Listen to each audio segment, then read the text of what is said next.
இப்போது பொதுவாக ஆண்டர்ப்ரனர்ஷிப்காக நிறைய இளைஞர்கள் கேபிட்டலை பற்றி ரொம்ப கவலையோடு இருக்காங்க. நமக்கு எப்படி கேபிட்டல் கிடைக்கும், அந்த கேபிட்டலை எப்படி உருவாக்கணும், இல்லை கடன் பிரச்சனை இருக்கிறவங்களுக்கு இந்த கடன் பிரச்சனை இருக்கிறதுக்கு இன்னொரு கடன் தேடுவாங்க. அதுவும் தப்பு. ஸோ இந்த நேரத்தில் எது ஒரு சரியான தீர்வாக இருக்கும்னா, நான் ரொம்ப நாளைக்கு முன்னே படித்த ஒரு புஸ்தகம் ஹென்ரி ஃபோர்டு வாழ்க்கை வரலாறு படித்தேன். நான் அதை பல முறை நான் என்னுடைய வாழ்க்கையில் அப்ளை பண்ணியிருக்கேன். அதாவது ஹென்ரி ஃபோர்டு ஒரு சாதாரண படிக்காத ஒரு உழைப்பாளி. அந்த உழைப்பாளி என்ன செய்கிறாருன்னா, ஒரு வேலைக்கு ஒரு அப்ளிகேஷன் போடுறாரு. அந்த வேலைக்கு அவர் தகுதியானவர் இல்லை. அதனால் அவர் என்ன பண்ணுறாருன்னா, இருந்தாலும் பரவாயில்லன்னு அப்ளிகேஷன் போடுறாரு. அவருடைய அப்ளிகேஷனை அவங்க இன்டர்வியூ எடுத்துக்கல.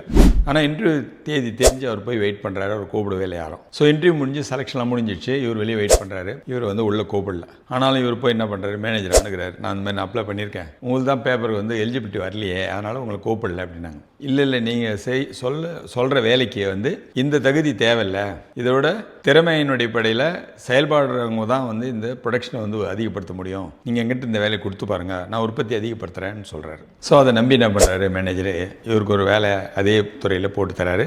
படித்தவங்களாம் உள்ளே இருக்கிறாங்க, எஜுகேட்டர்ஸ்லாம் உள்ளே இருக்காங்க.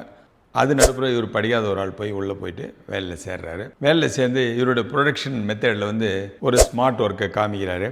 உற்பத்தி இவருடைய ப்ரொடக்ஷன் மட்டும் ரொம்ப ஜாஸ்தியாக இருக்குது, மற்றவங்களுக்கு இவர் அளவுக்கு இல்லை. ஏன்னா அவங்க படித்தது செய்கிறாங்க, இவர் தெரிஞ்சது செய்கிறாரு. அதனால் அவருடைய உற்பத்தி ரொம்ப அதிகமாக இருக்குது. அவருடைய உற்பத்தி அதிகமாக இருக்கிறதுனால என்ன பண்ணுறாங்க, அதே மெத்தடை ஃபாலோ பண்ணி எல்லாம் வேலை செய்யணும்னு சொல்லிட்டு இவரை மேனேஜர் ஆக்குறாங்க.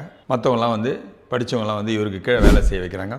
இன்னும் உற்பத்தி அதிகமாகுது. ஸோ உற்பத்தி அதிகமாக இவருடைய கம்பெனியோட வளர்ச்சி பெருசாகும்போது இவர் ஓனருக்கு அருகாமல் உள்ள ஒரு இடத்துக்கு போய் சேர்ந்துடுறாரு. திடீர்னு இந்த ஓனருக்கு ஒரு பணப்பற்றாக்குறை வருது. பணப்பற்றாக்குறை வரும்போது என்ன சொல்கிறாருன்னா, அவர் சூதாடுறவர். ஓனர் சூதாடுறவர். நிறைய கம்பெனிகள் அவருக்கு இருக்குது, 10-15 கம்பெனி இருக்குது.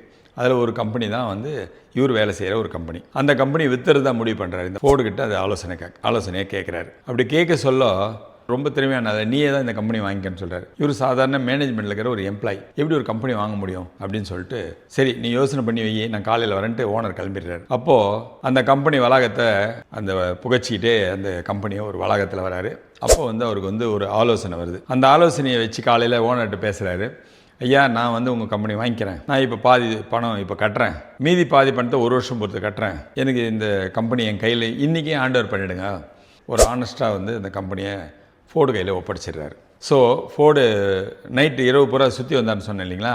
அப்போது அந்த காம்பவுண்டை சுற்றி அங்கே போட்டிருந்த கிராப்ஸ் பார்த்தோம்னாக்கா எவ்வளோ வரும்னு ஒரு கணக்கு போடுறாரு. அந்த கிராப்ஸ் எல்லாம் ஒழுங்காக எடுத்து எடை போட்டு விற்கும்போது அந்த கம்பெனி வாங்கிறதுக்கு உண்டான பாதி காசு அந்த கிராப்ஸில் கிடச்சிடுது. ஒரு வருஷத்துல 6 மாதத்தில் ப்ரொடக்ஷன் இன்னும் டெவலப் பண்ணுறாரு. சொந்த கம்பெனி எடுத்து